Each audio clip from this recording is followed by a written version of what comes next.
Hello and welcome back. Now today we're working on the old work truck. Now the rear end on this truck's been making noise for at least 4 years. I've kind of neglected it, but we're going to fix that problem today.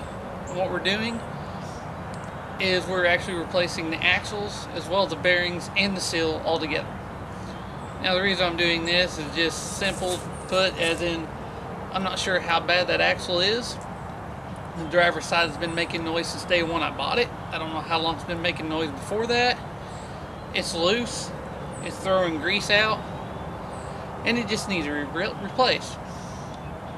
And the upside of that is, if I add any more power to this, new axles are going to survive a lot longer than these old worn out axles using a repair bearing that is just a temporary fix. So we're going to fix it right from the get-go, since we're going to tear apart everything anyway and take the axles out, so might as well do it right from the get-go.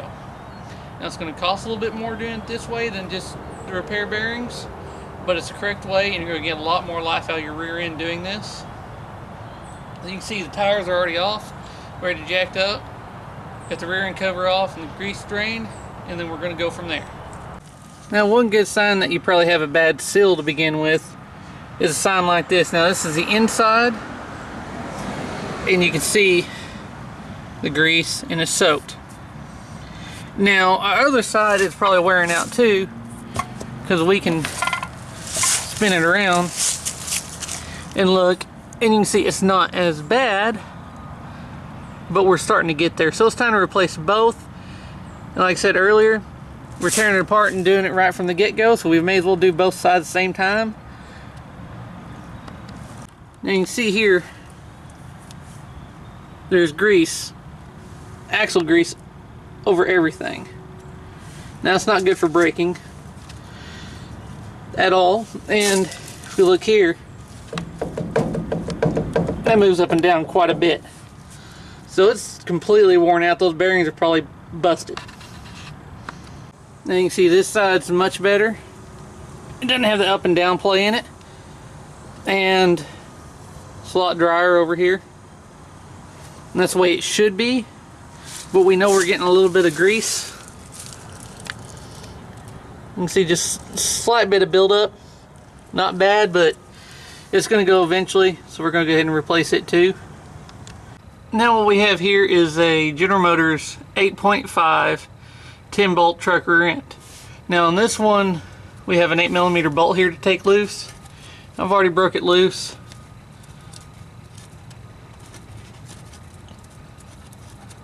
And we're going to pull that out.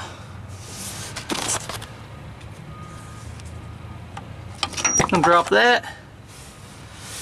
And then we should be able to push our axles in and remove our C-clips. Now with the C-clips out, we can just gently pull out our axles.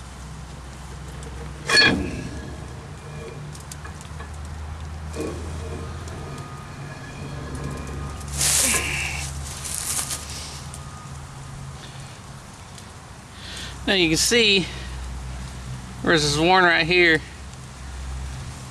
a little bit of damage on there.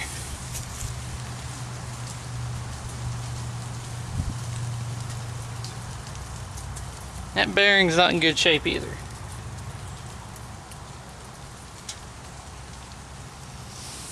Now you can see we're doing this very shade tree, like most of you probably will do.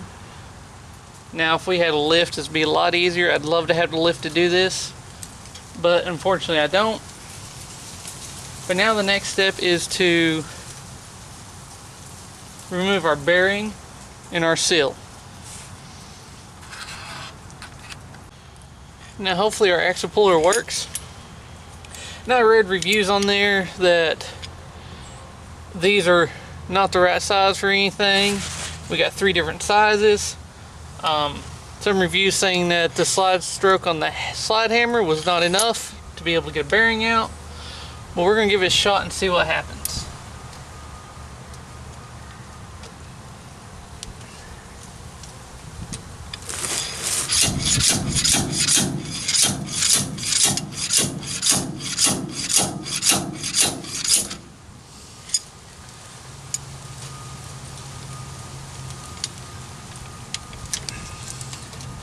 Nope.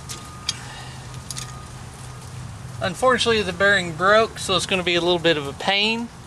But as you can see, it already started coming out.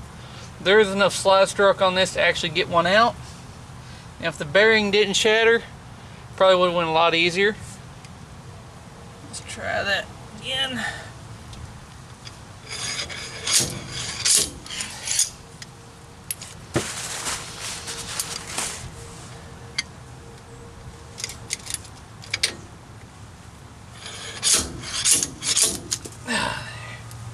Alright.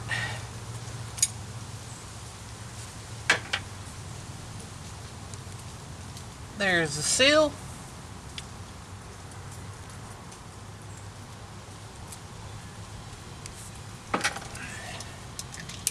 There's what's left of the bearing. Let's see if we can. May have to switch out to a different size.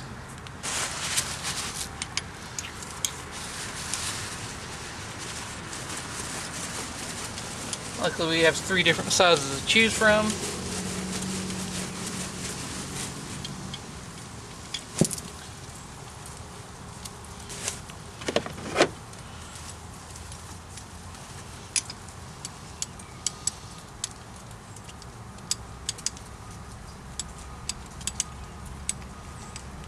This may have been the correct size to choose from the beginning, the 1 5/16 to 2 3/8.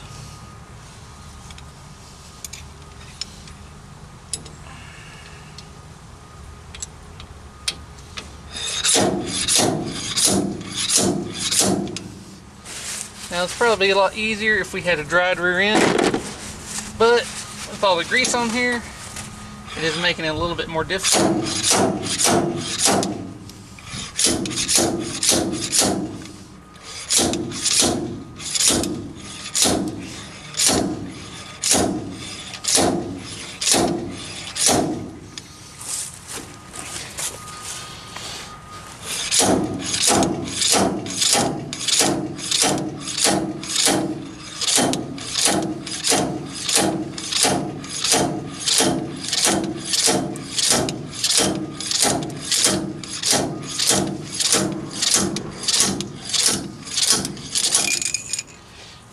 There we have it. And actually this tool for $73 was actually not a bad investment. If you plan on doing this more than once, make sure you get all the old bearing parts out of there.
Alright, now it's time to get the new bearings in.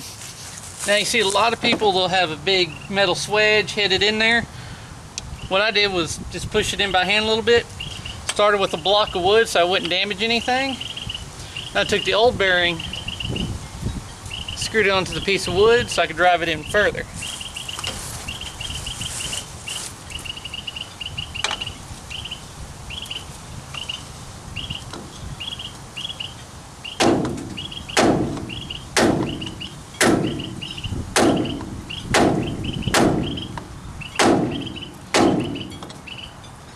And what you're going to want to do is just continue driving it until you hit that flange back there, which looks like A little over 1/4 inch to go. We'll just keep working on it.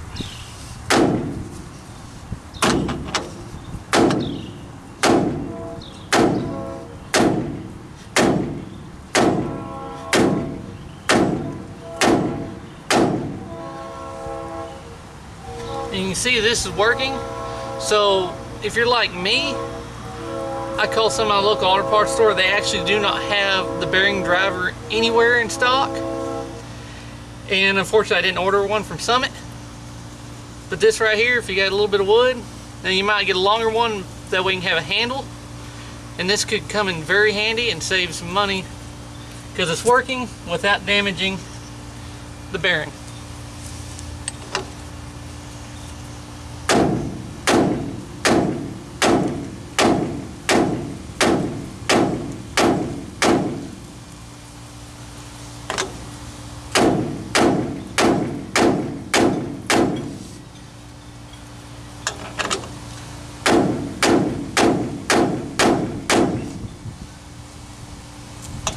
We're almost there.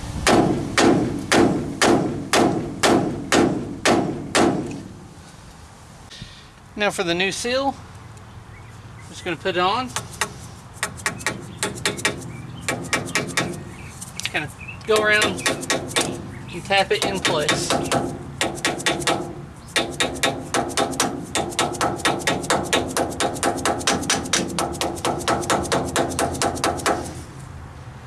And there we have it. Now we have our bearing and our seal. Now the next step is to actually, we're completely replacing the axles. So we got new axles and new studs. And that's going to be our next step.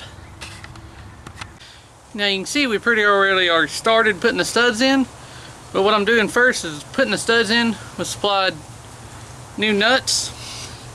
And I'm getting them hand tight. And I'm going to use an impact wrench in order to tighten these down and press them in. Now you may be able to go to a shop and have them pressed in. If you don't have an impact wrench, probably take it down to a tire shop or a hot rod shop and have them do it for you.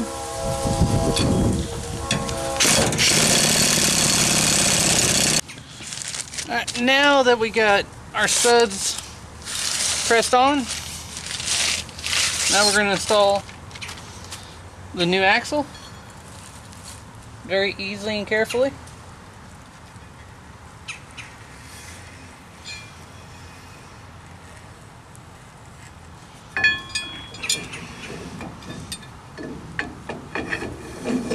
Now after you get your bearing pressed in, get your seal in, and you slide your axle shaft in, all you got left to do, push the C-clip in, and then push the axle out.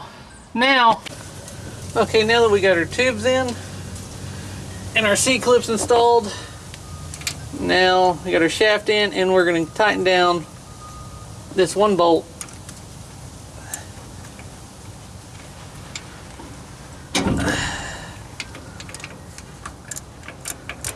That holds the shaft in.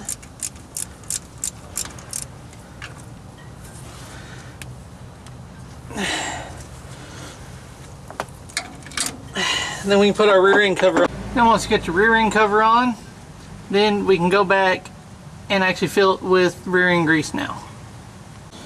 Okay, now the next step is just adding our fluid. You can see we got a bottle, I got a hose. Put that in there. I've already removed the plug. Let's stick the hose in and turn the bottle up. And I hope this video helped all of y'all out. And as always, thanks for watching.